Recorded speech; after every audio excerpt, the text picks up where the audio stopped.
Sa programa ay rated PG. Ito ay nangangailangan ng patnubay at gabay ng magulang para sa mga batang manunood.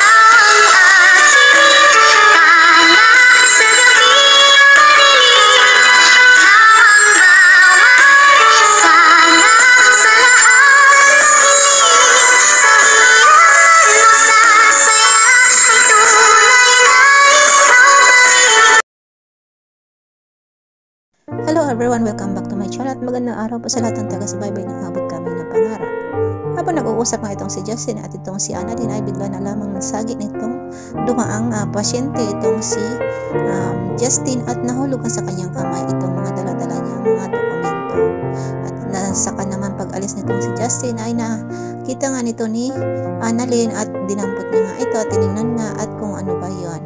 At nakita nga nitong si Annalyn na yun nga mga financial report nga ay mga falsifikado nga at hindi tugma doon sa kanilang mga financial report na ang mga nakalagay nga doon ay matataas nga ang presyo. At ito nga ay napag-usapan nitong si Annalyn at nitong si Zoe at nakita nga nila doon na matataas nga ang presyo na nilalagay sa report na yun kaysa sa mga totoong presyo ng kanilang mga ginagamit sa ospital. Samantala ito nga si Dr. Lindon nga ay tinanong nga itong si Jerry kung alam niya ba kung nasaan itong si Dr. Carlos Benitez. Ngunit ito ay ipinagkailangan nitong si Jerry at sabi pa nga nitong si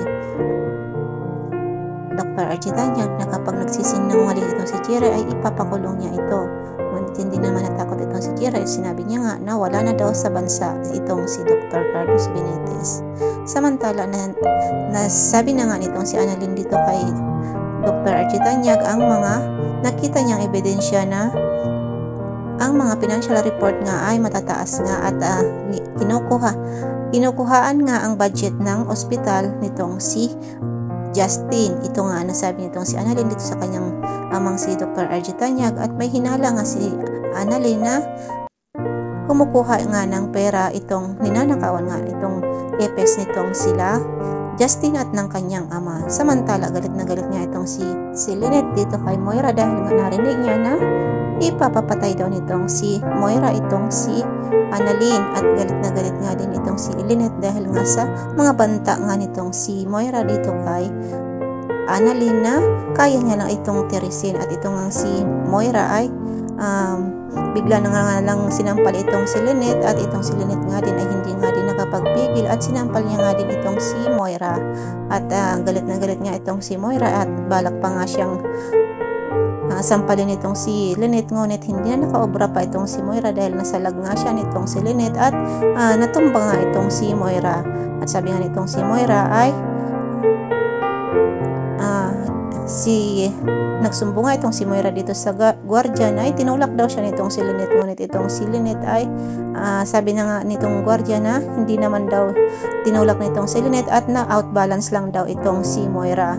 Ngunit nagsisinungaling nga itong si Moira at sinabi niya nga na tinulak daw siya nitong si Lynette. Ngunit nakakita nga ng cactus itong si Lynette at balak nga ihampas nga dito sa pagmumukha nitong si Moira. Ngunit itong si Moira ay natakot nga sa ginawang yun ni Lynette at hindi naman talaga sa hampasin itong si Lynette itong si Moira. So ito guys ang pagkakabangan natin sa abot kamay na pangarap. Maraming salamat po sa panonood at God bless us all po. Ingat po tayong lahat. Bye bye.